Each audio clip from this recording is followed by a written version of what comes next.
My name is Victoria Winters. A morning wind has cleared the nighttime mists that shrouded Collinwood, and seen from the cliffs, the sea and sky share a summer blue that obscures the far horizon, hinting perhaps that the boundary dividing earth and heaven has been dissolved. But other boundaries remain. The boundaries that separate a tormented father from his daughter. The boundaries in knowledge that separate mystery from truth. And the boundaries within the mind that separate a young woman from herself. Can you hear my voice? Can you hear my voice? Don't answer, just nod. Can you hear my voice? Good. Good. Now just concentrate on the light. Raise your right hand. Raise your right hand. Your right hand. Raise your right hand. Very good. Lower your right hand. Do you know who is speaking? Do you know who is speaking to you? What is my name? Do you know who I am? Doctor? Yes, doctor. But do I have a name? What is my name? Doctor. Dr. Hoffman. Dr. Hoffman. Dr. Hoffman. Good. Do you know your name? Do you have a name? What is your name? Don't be frightened. Just tell me, what is your name?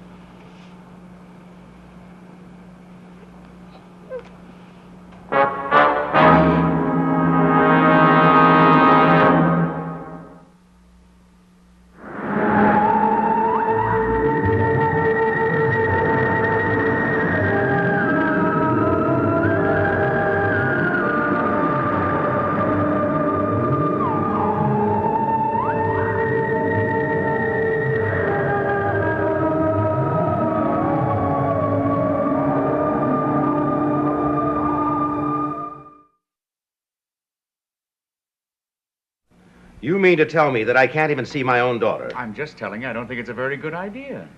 But I haven't had one word from that Dr. Hoffman since we took her up to the hospital. Now listen, Sam, for better or for worse, Julia Hoffman isn't a particularly communicative woman. You mean you haven't heard anything either? Just a brief letter telling me that Maggie Evans was under treatment. And that's all? I think it's all we have a right to expect right now. No report of her condition. Is she better? Is she worse? Nothing at all. Well, it's possible that there's nothing to report that we don't know already. We don't know anything. Well, maybe Dr. Hoffman doesn't either at this point. Well, she should have notified either you or me about that. Now, look, Sam, I told you right from the start that Julia Hoffman was a little bit unusual as doctors go. I think a little bit too unusual. Well, wouldn't she almost have to be as interested as she is in treating Maggie? What do you mean? Now, look, Maggie's case is far from ordinary. We both know that. But I can still see myself turning her over to somebody I know absolutely nothing about. A doctor I've never even met. The night we took her up there, I didn't even meet her. I've given you my word that Hoffman's best for Maggie. Has she showed her the sketch of the child yet? You know, the little girl that brought me down to the beach. Now, did Maggie recognize her? I don't know. I've told you I don't know any more than you know. Dave, I've got to see her. I'm going to go crazy if I don't. Listen, Sam, you're not going to go crazy. You've held on this long. I know you. You're not going to give up that easily. Oh, but I feel like I've lost her all over again. I hear the wind at night, and I think she's calling to me. I'm lying asleep. I hear a dog howling, and I wake up and I find myself shouting her name. Maggie, Maggie, Maggie. You know as well as I do that Maggie is safe and that she's under good care.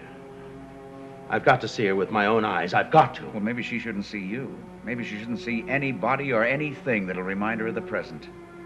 But isn't the present what we're trying to bring her back to? Yes. But isn't it obvious that she's so terrified of it that she doesn't want to come back? You and I have no right to force her. All right. Then don't let her see me. But let me see her. I know it sounds stupid and hysterical, but please, Dave. You know what I went through when she was missing. Thinking I'd never find her. And then all of a sudden to find her only to lose her again. Now, if Dr. Hoffman doesn't want me to see her, okay, I'll accept that. But I've just got to see her. If only for a few minutes. Look, to begin with, Sam, Windcliff's over 100 miles away. Dave, are you sure those are the real reasons you don't want me to go there? Of course I am. Are you sure? Well, they sound logical enough, don't they? Yes.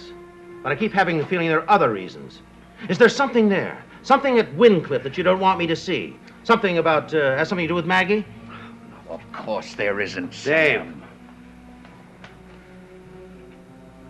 For the first time in my life, I don't think I believe you. All right. I'll call Dr. Hoffman and see if she minds having a visitor. Make it plural. Visitors. Joe's coming along with me, I promised him. Now, just 1 minute. Now look, if she doesn't want Joe to see her, all right, he'll accept that. But he's coming with me, I promised him. All right. See what Hoffman has to say. Don't call her. What? Don't phone her. But I have to. Don't! What do you mean?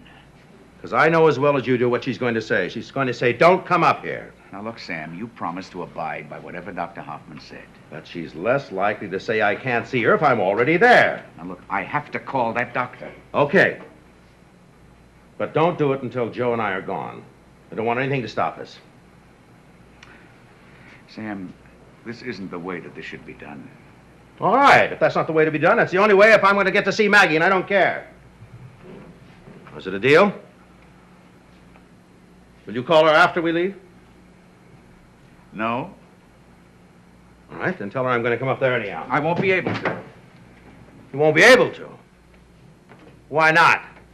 Because I'm going to be coming up there myself. With you and Joe.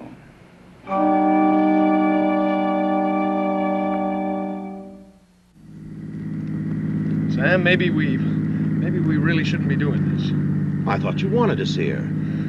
Well, I do, but But what? well, I don't know about you, but if I see her and she doesn't recognize me like it was at the hospital just before she left.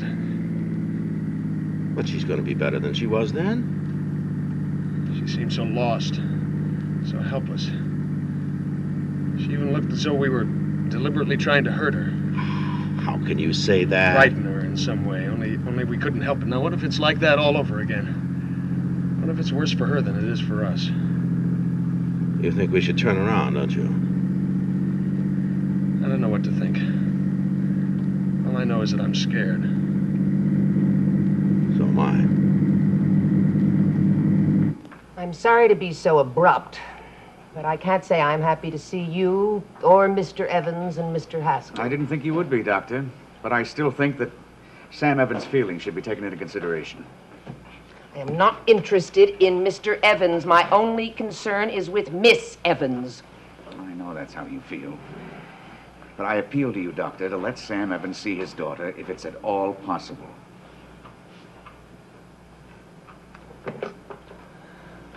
Would you ask Mr. Evans and Mr. Haskell to come in, please? Thank you.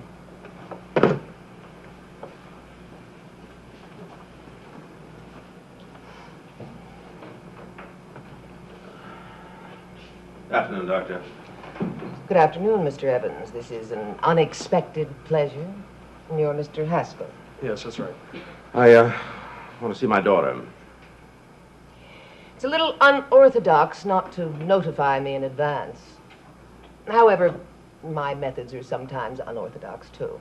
You mean we can see her? I think it can be arranged. I must warn you, however, that it could prove quite painful, both to you and to your daughter. Well, isn't that more or less to be expected? Pain does not always come in the way we expect. I just want to be sure you are ready for what may happen. And what do you think might happen? I don't know. If I knew, I wouldn't have to allow you to see your daughter so I could find out. Mr. Evans and Mr. Haskell are here to see Miss Evans. Would you see that they're taken up? Thank you. My nurse will show you where to go. Can we both go up at once? Why not? Let's go, Joe. Coming, Dave? No, you two will go on ahead. I want to talk to Dr. Hoffman. All right. And, thanks, Doctor. Reserve your thanks for afterwards, Mr. Evans.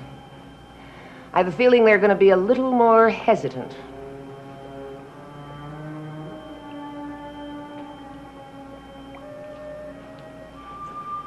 You really mean you don't know what's going to happen and you're going to let them go on up there and see her? I know exactly what's going to happen. What do you mean? Oh, it'll be terrible. Her, for them. Well, then why are you letting them go? It's the only way to convince them not to meddle. Doctor, they're not meddling. Surely you must understand how anxious they are to see her. I am not interested in them, only in her. Forgive me if I seem to be without sympathy, but sympathy can sometimes be a hindrance or a deterrent.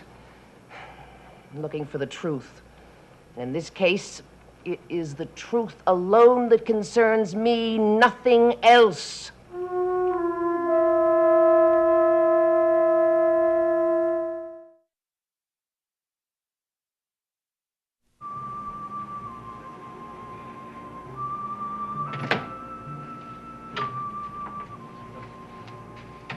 Maggie, you have company. Your father is here. And a friend of yours, Joe Haskell.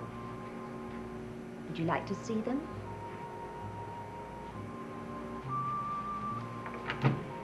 Come in. Please don't stay for more than a few minutes. I'll be right outside if you need me. Maggie? Hi, sweetheart. You look fine, honey. Yeah, how are you feeling? I see you still got that little doll you found, huh? Maggie, you getting everything you need? Is there anything we can get for you, send to you?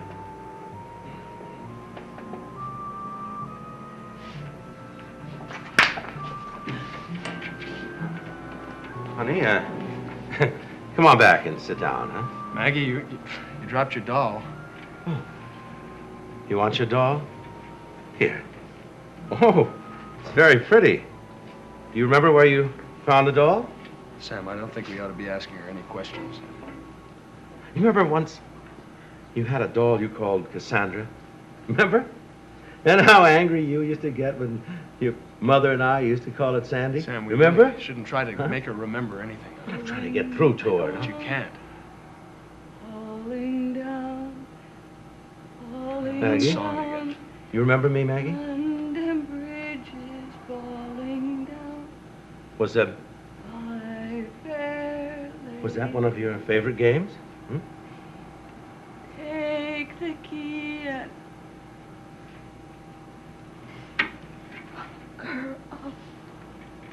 lock her up. Lock her up. Take the key and Maggie, no, lock no, no, no. her up. Maggie, No, take no it one is easy, locking honey. you up. Take Honestly, it this easy. is a Lock her up. hospital where you're going to get better, Maggie. Lock her Oh. up. Oh, don't, Maggie, please. Take the key and lock her up. Maggie, please. My fair- Maggie. Please, you've got nothing to be afraid of. It's me. Maggie, please. Take the key and lock her up. Lock her up. All right. Lock her up. All right.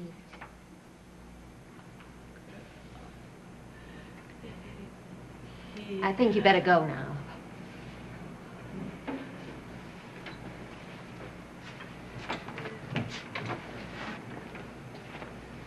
Falling down, take the bridges falling down. My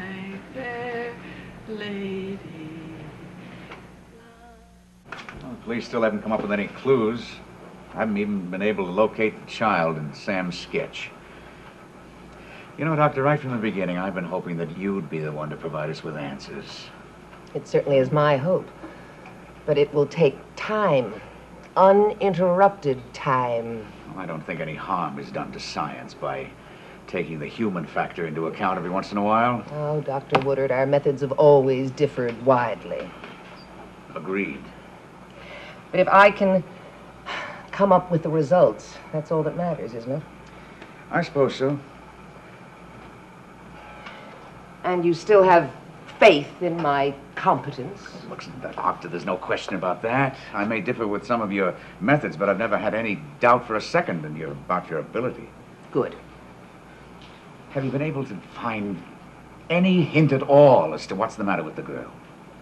Yes. Was there anything you'd care to tell me? Not at this time.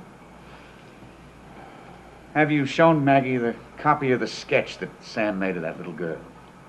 All in good time. I thought that'd be your answer. Well, I'll try one more question. Have you gone on with the examination of Maggie's blood? Certainly. You know, right from the start, that's the part of this case that's baffled me the most. What I saw in that preliminary examination, well, I told you at the time, it was almost unearthly. I couldn't think of a phrase to describe it then, and I still can't. Yes. An unholy union seemed to be going on right in Maggie's blood. I remember. Well, have you been able to come up with any more accurate diagnosis than that? Oh, yes, decidedly.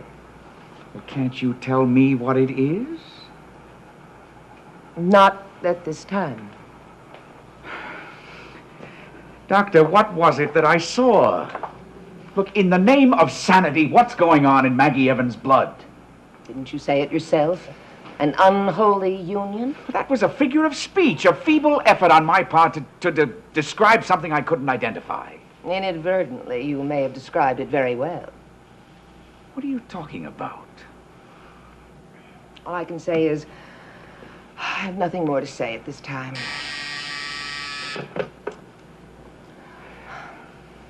Ask them to come in.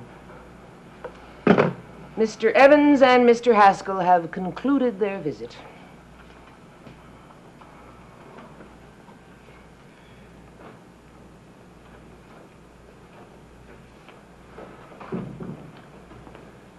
I'm sorry you had to come so far for such a brief visit. Well, I guess we shouldn't have seen her. She was very frightened, wasn't she? Yeah. And it was very painful for you as well. I don't want to talk about it. Then perhaps you'll allow me to say one thing. What's that? Trust me.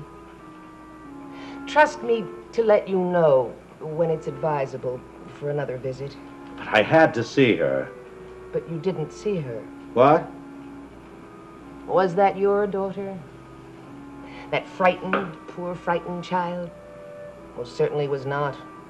It may be a long time, Mr. Evans, before you can see your daughter. Until that time, may I observe that your absence may hasten the day.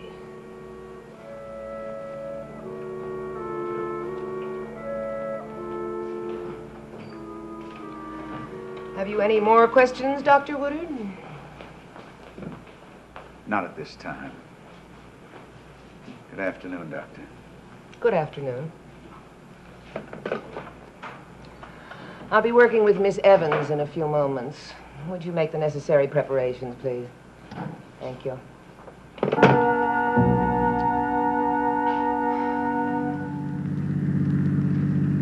I wonder what it was that Dave didn't want me to see. Maggie, obviously. Or was it Dr. Hoffman? You knew my name earlier. Have you forgotten it? What is my name? What is my name?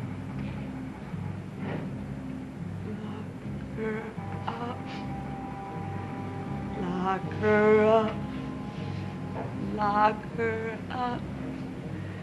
Take the key and lock her up, my fair lady.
Dark Shadows is a Dan Curtis production.